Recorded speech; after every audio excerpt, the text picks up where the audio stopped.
दोस्तों नमस्कार, मैं दीपक गौतम एक बार फिर से आप सभी के समक्ष हाजिर हूँ।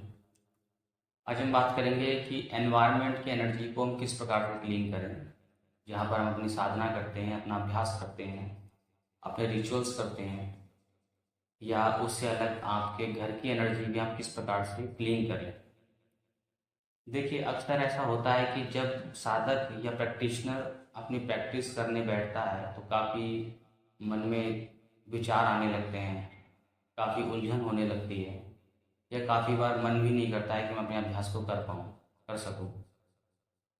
तो इसका कारण उसका मन नहीं होता है कि वो अपने मन से चाहता है कि वो अभ्यास ना करे, क्योंकि कई बार इंसान सीखना भी चाहता है, करना भी चाहता है, लेकिन फिर भी कहीं ना कहीं विचार और मन की उलझन, शरीर की उलझन, या बहुत ज़्यादा अत्यधिक विचार आना, इस तरह की चीज़ें भी कई बार सामने आती हैं और साधक अपने अभ्यास को कर नहीं पाता।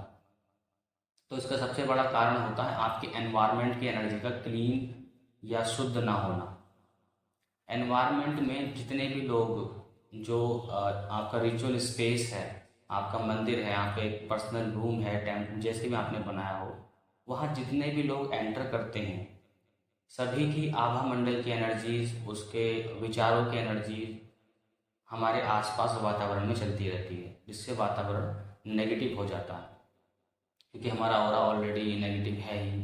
चलिए, हम अगर प्रैक्टिस करते हैं तो ठीक है, कई बार हमारे फैमिली मेम्बर्स नहीं करते हैं, या काफ़ी बार बाहर के लोग भी हमारे पास, हमारे रूम में, हमारे पूजा स्पेस में आने लगते हैं, या फिर हमारे घर में आने लगते हैं। तो उनके आवामंडल की नेगेटिव एनर्जीज का फर्क भी आपके रिचुअल स्पेस में और आपके घर में पड़ने लगता है, जिसकी वजह से आप अपना अभ्यास नहीं कर पाते। तो उसको क्लीन कैसे कर सकते हैं, मैं यहाँ पर जो हीलर्स हैं वो भी किस प्रकार से क्लीन करें, और जो साधक हैं जो मंत्रों से साधना करते हैं वो भी कैसे करें, और साथ ही साथ जो नहीं भी करते हैं, सारी चीज़ें फॉलो नहीं भी करते हैं, वो कैसे करें।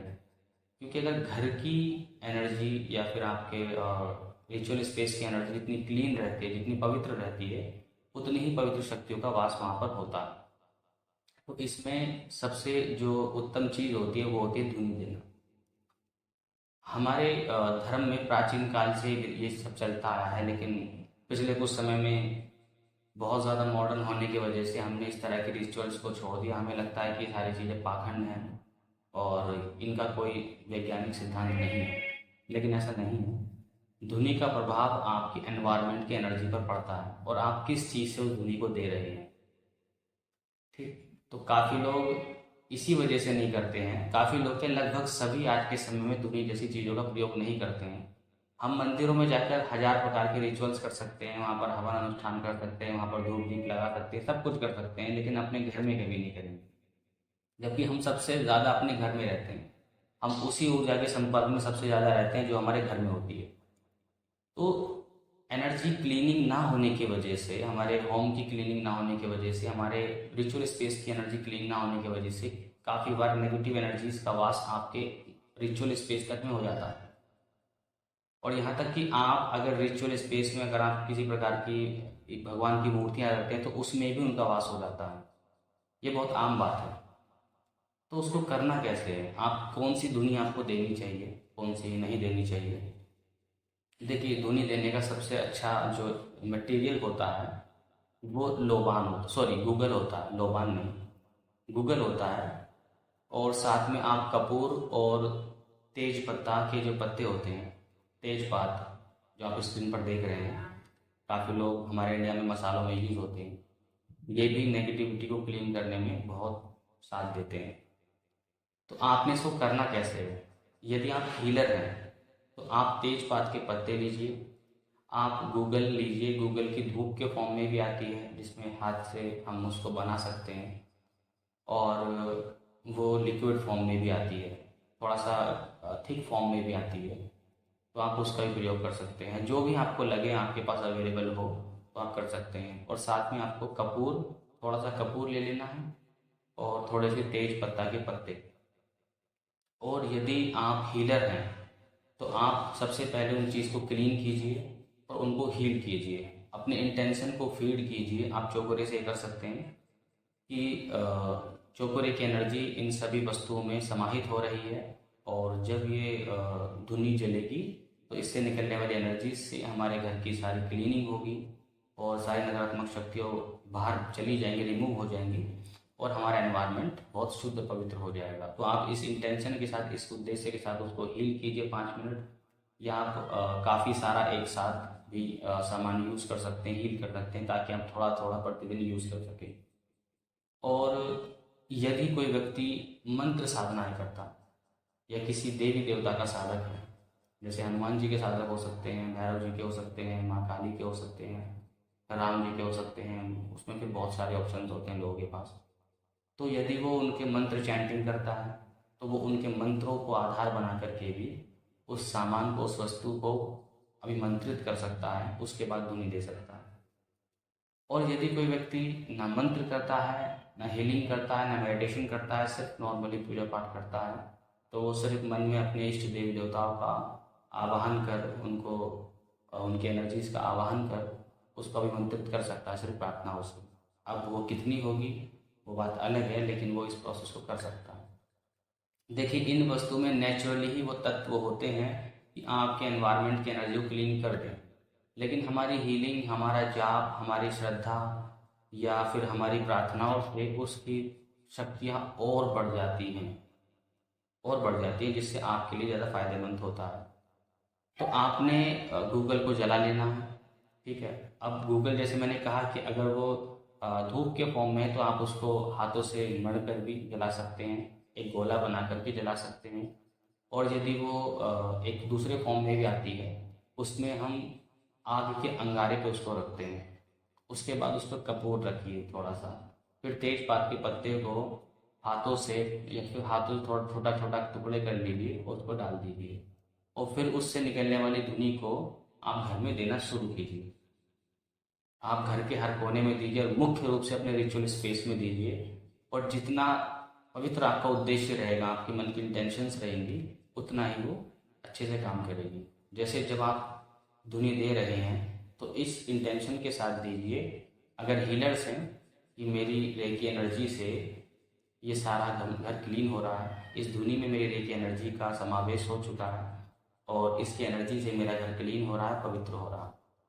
यदि जो मंत्र चैंट करने वाले लोग हैं वो उस मंत्र को स्मरण करते हुए, जाप करते हुए भी घर में धुनी दे सकते हैं।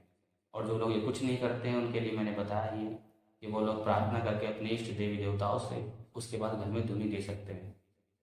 और आप देखिएगा कि यदि आप 10 से 15 दिन, 1 से 2 हफ्ते अगर आप ये करते हैं तो आपकी इस रिचुअल स्पेस की एनर्जी और आपके घर की एनर्जी इतनी पवित्र हो जाएगी कि कोई भी नकारात्मक व्यक्ति जिसके बॉडी में अगर कोई स्पिरिट है या नहीं भी है, ब्लैक मैजिक, तंत्र मंत्र, बाधा या किसी प्रकार की नकारात्मकता है, तो वो आपके रिचुअल स्पेस में आते ही या आपके घर में आते ही उसको उलझन शुरू हो जाएगी।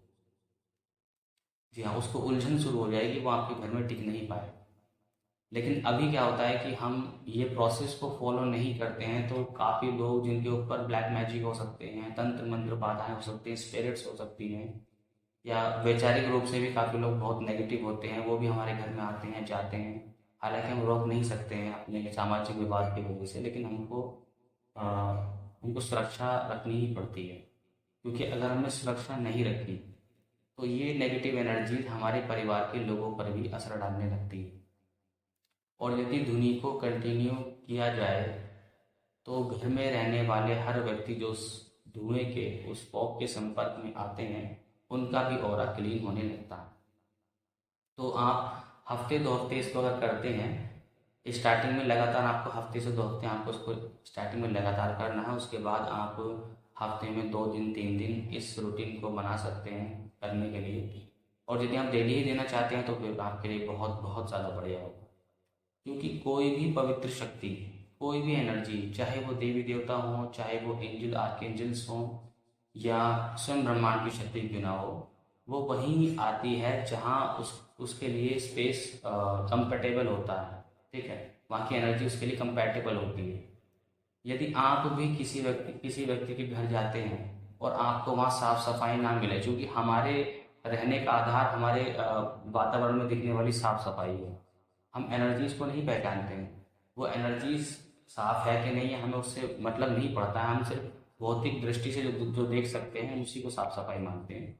लेकिन एंटिटीज़ की स्तर पे आपके घर की साफ सफाई तो मायने रखती ही है, साथ में उस एनवायरनमेंट में किस प्रकार की एनर्जीज हैं वो भी मायने रखती है।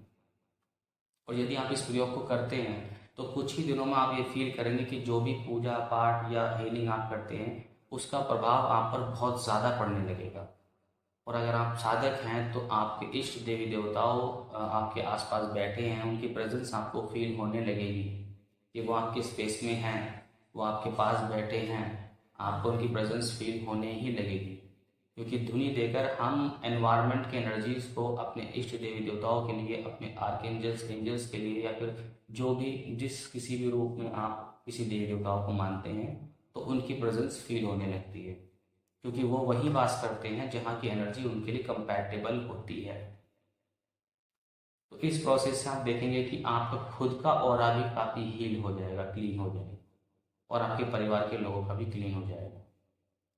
और निरंतर इस अभ्यास को करते रहने से धीरे धीरे घर के सदस्यों के मानसिक एक स्तर पे काफ़ी बदलाव आने भी शुरू होते हैं। क्योंकि वो कहीं ना कहीं उस पवित्र शक्ति, उस पवित्र एनर्जीज के आसपास रहने लगते हैं, उस धुएं के संपर्क में आते हैं, धुनी के संपर्क में आते हैं, फिर एनवायरनमेंट अच्छा होने की वजह से पवित्र शक्तियाँ वास करती हैं, तो उनका प्रभाव आपके घर के सदस्यों के मानसिक स्तर पे भी पड़ता है। तो मैं समझता हूँ यहाँ तक सारी बातें स्पष्ट हैं। आज के लिए इतना ही। नमस्कार, धन्यवाद। कमेंट बॉक्स में आप अपनी राय देना मत भूलिएगा। आज के लिए इतना ही। नमस्कार।